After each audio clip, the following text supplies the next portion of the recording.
Hello guys. In this lecture, I discussed the theory of de Broglie waves and solved all the previous set questions related to this topic. The de Broglie waves are also called as matter waves.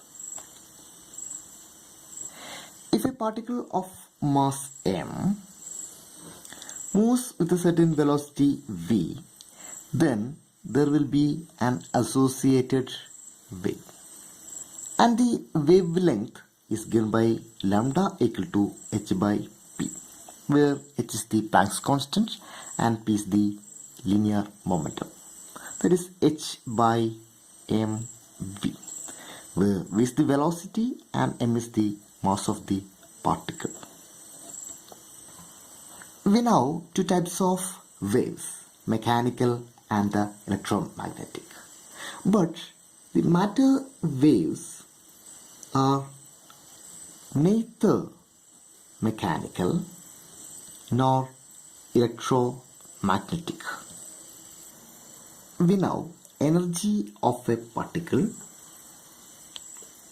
that is E equal to m0 c square, and we know energy of a wave, that is E equal to h nu or equal to h cross omega. So we can equate the energies, that is h cross omega equal to m0 c square. So the omega equal to m0 c square by h cross. This is an intrinsic periodic behavior associated with a particle. For a non-relativistic particle, we know energy E equal to kinetic energy, and it is also a free particle, free. So mg is equal to totally kinetic energy, and we know kinetic energy is equal to p square by 2m, that is p equal to root of 2me. So de Broglie wavelength lambda equal to h by p, which is equal to h by root of 2me. This is the basic idea of de Broglie waves, and now I discuss the various problems already asked in the previous set question papers. The first question is asked in the 2011 September set question paper, and the question is: an electron has the same de Broglie wavelength as a proton, then there are four options, and we have to find which one is the right. To solve this problem, we have to find out the linear momentum of electron and also proton, and also their energies. We know de Broglie wavelength lambda equal to h by p, where p is the momentum and which is mv. For electron, the de Broglie wavelength equal to h by pe, that is momentum of electron, and the lambda p equal to h by pp, that is momentum of proton. The given condition is lambda e equal to lambda p, that is de Broglie wavelength of electron is equal to de Broglie wavelength of proton. So therefore we can equate the above equation, that is equation 1. So h by pe equal to h by pp. So we get proton momentum, so we get momentum of electron equal to momentum of proton.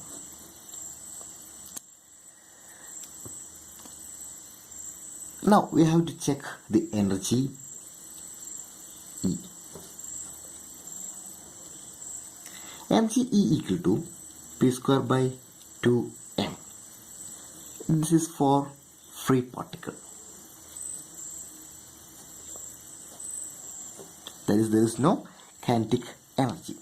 So the energy of electron is equal to Pe square by 2m, and the energy of proton equal to P square by 2mp, where this is E. We already know Pe equal to Pp, momentum of electron equal to momentum of proton. So we get E proportional to 1 by m.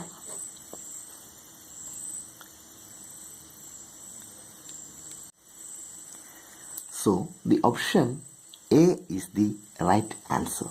That is, both have the same linear momentum and have energies in inverse ratio to their masses. The next question is, the de Broglie wavelength of the electron in the first Bohr orbit in a hydrogen atom is.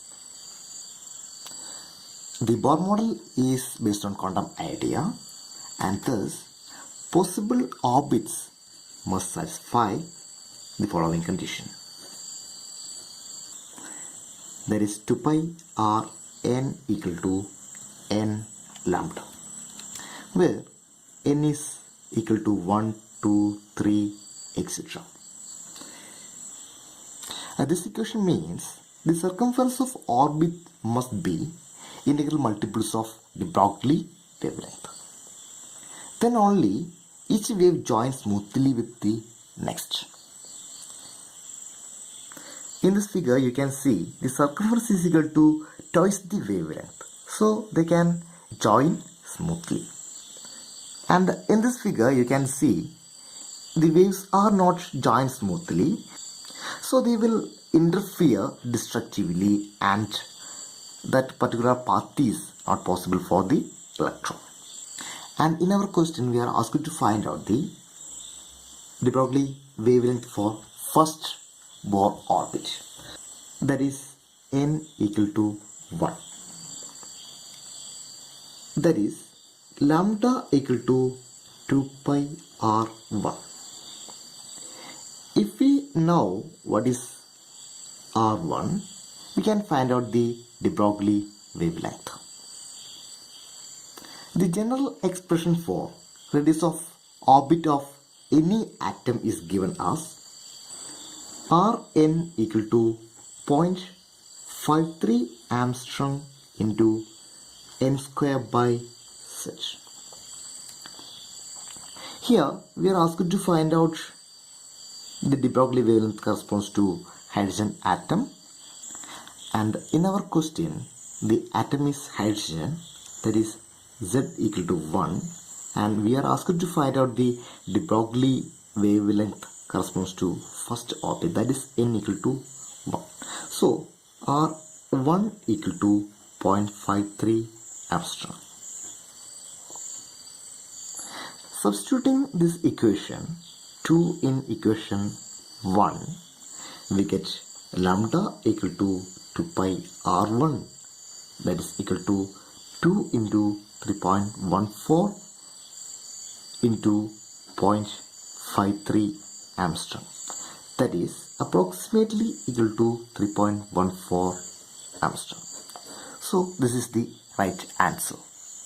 So the answer of the question is first one, that is 3.14 Armstrong. Next question is, which one of the following has the longest wavelength? We know the wavelength of a red light photon is around 600 nanometer. And now we have to find out the wavelength of 1 electron volt electron and velocity of a cricket ball. For electron, lambda is equal to h by root 2 m e, where E equal to 1 electron volt, which is equal to 1.6 into 10 raised to minus 19 joules.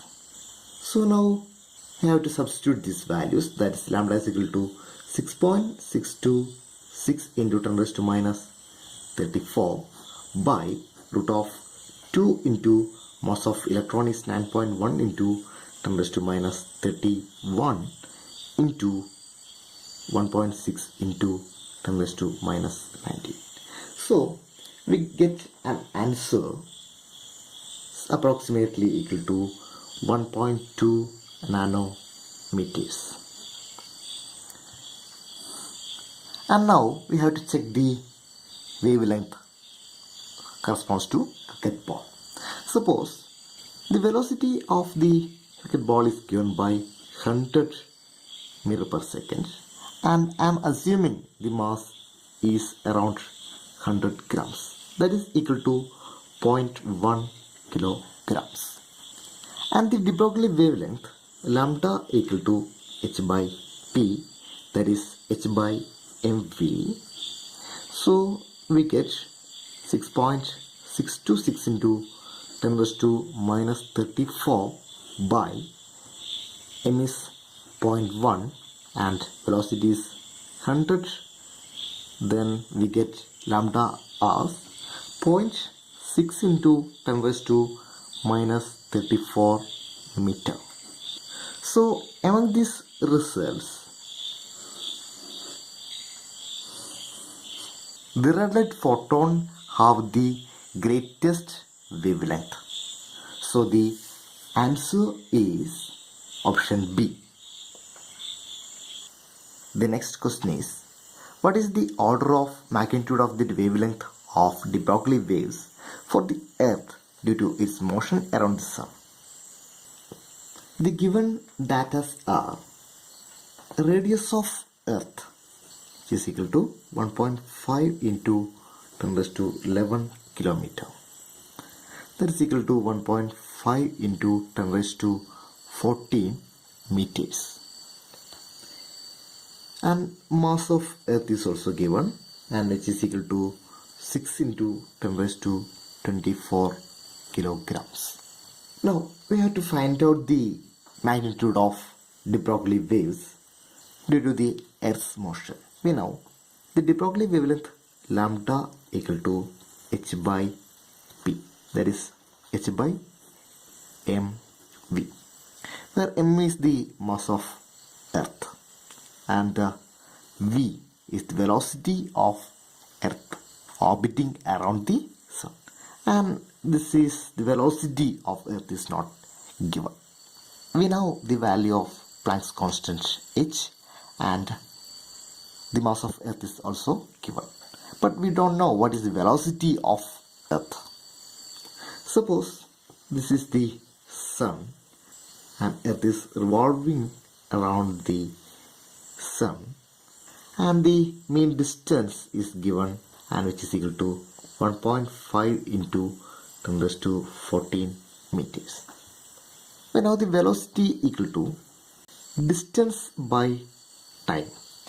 The distance is 2 pi r, that is the circumference of the circular orbit, and the time taken to complete one revolution is 365 days.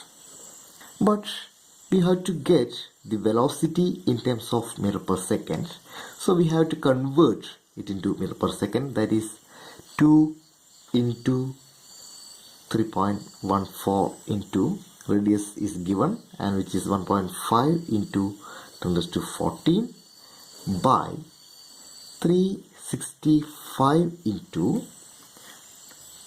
24, that is each day is consist of 24 hours and each hour is consist of 60 minutes and each minute is consist of 60 seconds.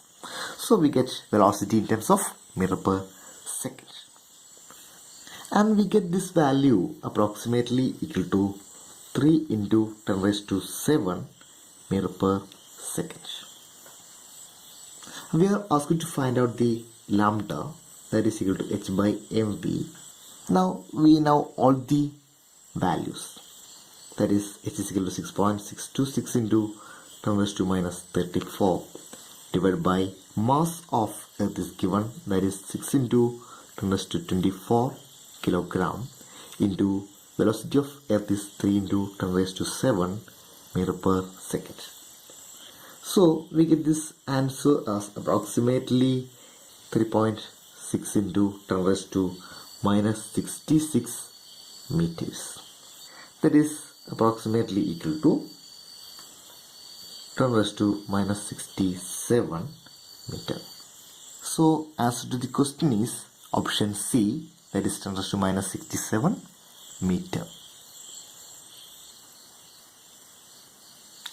The next question is, of the following particles moving with same speed, the one having shortest de Broglie wavelength is?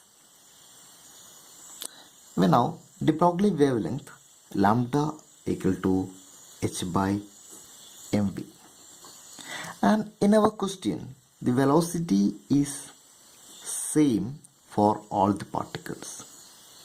So the lambda is proportional to 1 by m. So if the mass of the particle is highest, then the corresponding wavelength will be shortest. We know the alpha particle is equivalent to helium nucleus, that is, it contains 2 protons and 2 neutrons. So definitely an alpha particle have highest mass than proton, electron and neutron. So the alpha particle have the shortest de Broglie wavelength. The next question is, at what energy will the de Broglie wavelength of an electron be equal to the radius of the first Bohr orbit in a hydrogen atom?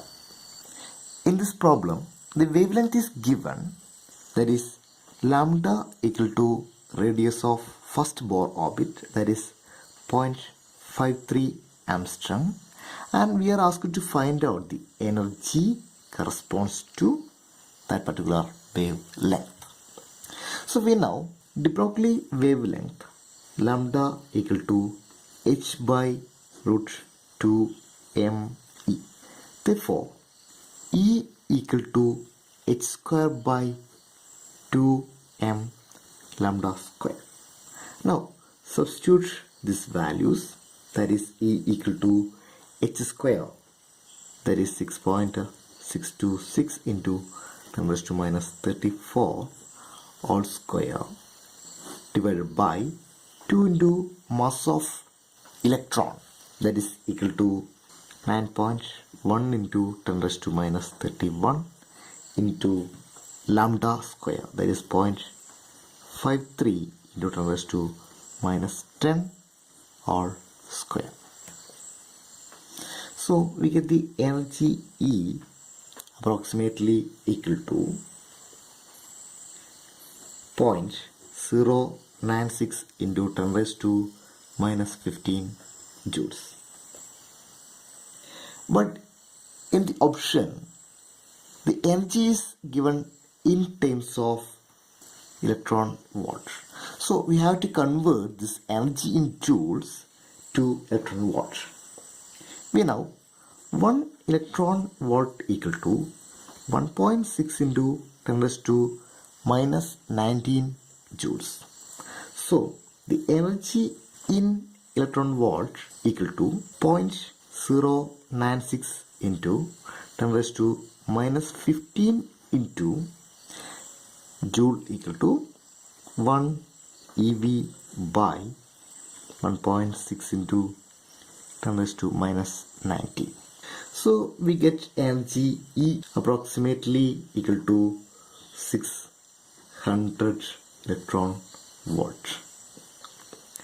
So the option C is the right answer because it is the value which is more closer to 600 electron volts.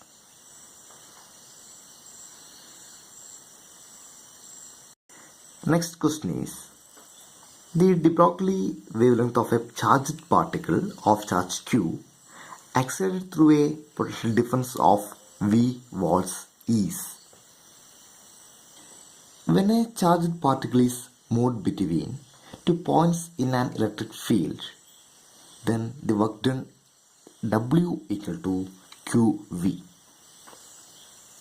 which is nothing but energy E.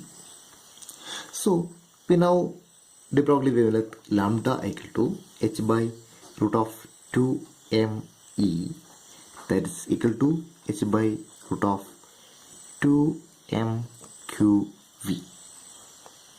So the option B is the right answer.